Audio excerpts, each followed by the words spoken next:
mga tagapagbalita. Yuel Reyes, Jackie Resho sa RH Balita. Balita.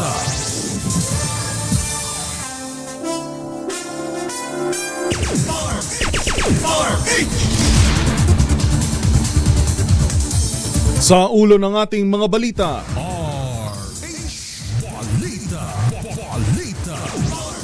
Ombudsman Boying Remulla, inaasahan na ang paglaya ni dating Senador Bong Revilla, posible umanong trinabaho na magkaroon ng piyansa. Low pressure area binabantayan sa loob ng Philippine Area of Responsibility. Mababa pa ang tsansa maging bagyo ayon sa Pag-asa. Rollback sa petrolyo nakaamba sa susunod na linggo. Lalaki patay sa pamamaril sa La Castellana, Negros Occidental. Sa balitang sports, Alex Ayala tinalo ang world number 10 na si Elina Svitolina sa 2026 Mubadala DC Open. At sa showbiz, kandidata pambato ng Pilipinas na si Katrina Legado kinoronahan bilang Miss Supranational 2026. Yuel Reyes, Jackie Resho sa RH Balita. Balita.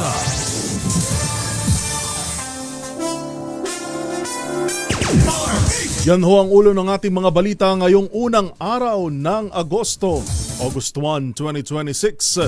Live na napapanood at napapakinggan via 666 kHz sa Metro at Mega Manila, gayon din ho sa 18 relay stations ng DZRH. Sabayang napapanood sa DZRH News Facebook at DZRH News Television YouTube channel.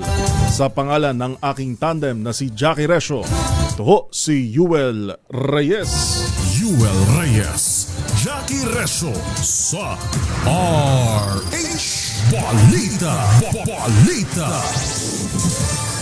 Sa detalye ng mga balita, 6 na minuto makalipas ang alas 12 ng tanghali, inaasahan na anya ni Ombudsman Boying Remulla na mapagbibigyan ang hiling ni dating Senador Bong Revilla na makapagpiyansa sa kasong malversation of public funds. Sa programang executive session sa DZRH, sinabi ni Remulla na matagal na nila umanong nakikitang may pagkilos upang payagan ang pagpiyansa sa kaso.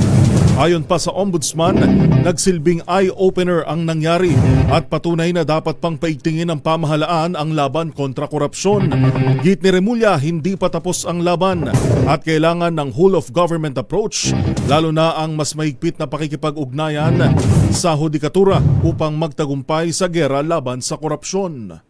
We can afford to lose a battle. Let's say we lost that battle. Kasi we predicted this to happen. Alam na namin to, binabanggit ko na sa iyo, Pau, to. I was mentioning this in one of our lunches na mangyayari yan. Meron talaga mangyayari na mukhang tinatrabaho na magkaroon ng grant of bail. I think, di ba? I remember that. I remember that. Pero that's only a battle. We have to win the war as a country. Yes. Itong gerang to, bansa ito, na nakikipaglaban na para sa kanyang survival. So we just need the country to help us. But even this battle is not lost. No, Because hindi it's pa naman Ano pa naman eh. Pero ba to? Pero it's an eye-opener that we have to fight harder. Si Ombudsman Boying Remulla. Samantala, muling nakasama ni dating Senador Bong Revilla Jr. ang kanyang pamilya matapos ang pansamantalang makalaya mula sa pagkakakulong. Umalis ang dating senador sa Quezon City Jail Male Dormitory sa Payatas alas 6 kagabi matapos na makapaglagak ng 1 milyong pisong piyansa at makakuha ng release order. Mula sa piitan, dumiretso sa simbahan si Revilla sa Bacoor upang magpasalamat sa kadumalaw agad sa puntod ng kanyang ama na si dating Senador Ramon Revilla Sr. Sa isang Facebook post, ibinahagi ni Revilla ang larawan ng muli nilang pagsasama ng kanyang asawa na si Cavite Representative Lani Mercado at ng kanilang mga anak. Isinulat ni Revilla sa caption ng larawan ng mensaheng, "God is good, salamat po Panginoon."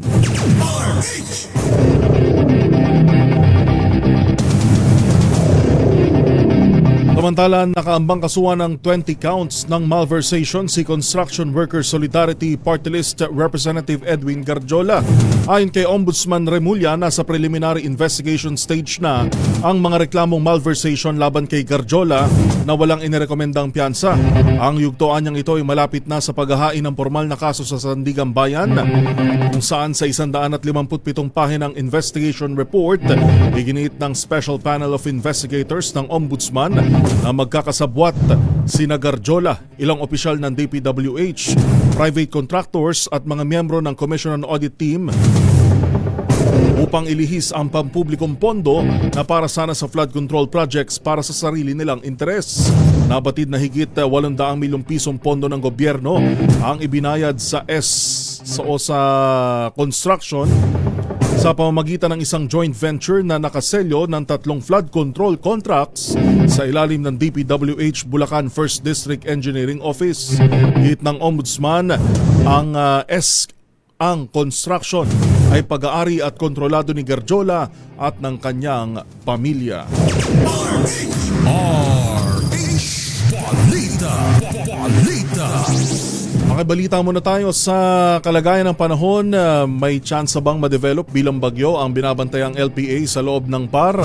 Kasama na natin si Dr. John Manalo ng DOST Pag-asa. Doc John, magandang tanghali po. Well, at ganoon din sa ating mga taga-subaybay. Yung LPA po na binabantayan natin ay may chance po na maging isang tropical depression. Ito ay sa kasalukuyan na nasa layong 885 kilometers east ng southeastern Luzon. Kumikilos ito pakanluran sa bilis na 15 kilometers per hour. At dahil nga po dito sa minomonitor natin na system na ito ay maulap at nandito yung chance ng mga pagulan sa Bicol Region, Eastern Visayas, Central Visayas, Quezon at Marinduque. Dito naman sa Metro Manila at sa natitirang bahagi ng ating bansa ay less clouds at mababa din po yung chance ng mga pagulan, pero posible pa rin yung mga thunderstorms katulad nung naranasan natin dito sa Metro Manila kahapon. At yan po yung ating update mula dito sa Pag-asa. Maraming salamat, Doc John Manalo ng DOST Pag-asa.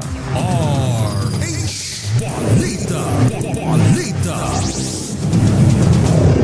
Samantala, maaaring bawiin ng Office of the Ombudsman ang plano nitong gawing state witness si dating Public Works Secretary Manuel Bonoan sa kasong may kaugnayan sa flood control scam.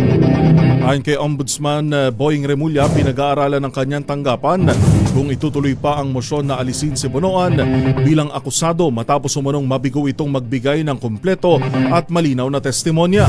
Dagdag pa ni Remulla, binigyan niya ng ultimatum si Bonoan na magsabi ng buong katotohanan.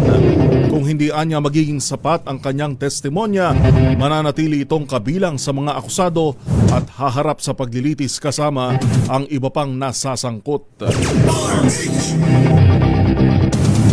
Good news naman sa mga motorista. Namumuro ang rollback sa presyo ng diesel at gasolina sa susunod na linggo.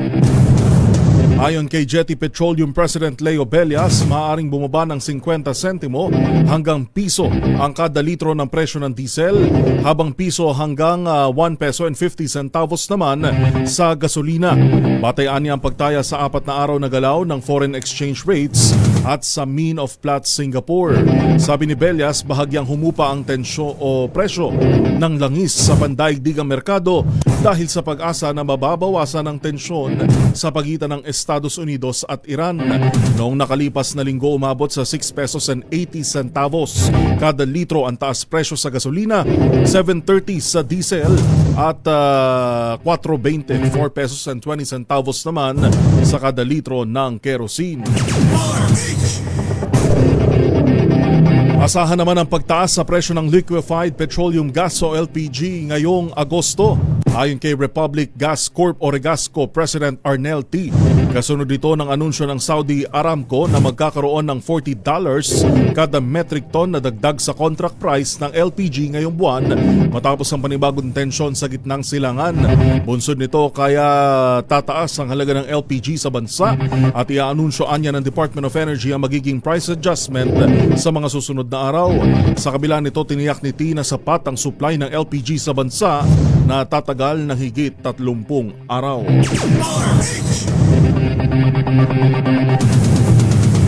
Bumalik naman sa neutral ang kumpiyansa ng mga negosyo sa bansa nitong Hunyo 2026. Ito'y matapos na umangat ang Business Confidence Index o CI sa 0.0 mula sa negative 25.2 noong Mayo. Ayon sa Bangko Sentral ng Pilipinas, nakatulong ang inaasahang pagtaas ng consumer spending kasabay ng pagbubukas ng bagong school year. Gayon din ang pagbaba ng presyo ng langis at iba pang energy costs nang isagawa ang survey. Mas positibo rin ang inaasahan ng mga negosyo sa susunod na 3 buwan. Yun din sa susunod na o sa loob ng 1 taon dahil sa inaasahang mas mataas na household consumption, mas malakas na demand ng mga produkto at serbisyo at pagbuti ng kalagayang pang-ekonomiya.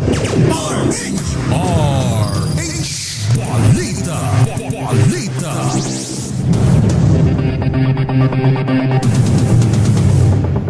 Sa atin naman pagbabalik, hingi tayo ng mga report sa labas ng himpilan at kamustahin na rin natin ang kalagayan ng trapiko. Kung meron bang kung traffic ba sa labas ngayon kahit sweldo kahapon First day of the month ngayon ay tsaka maglalabasan yung ating mga kababayan.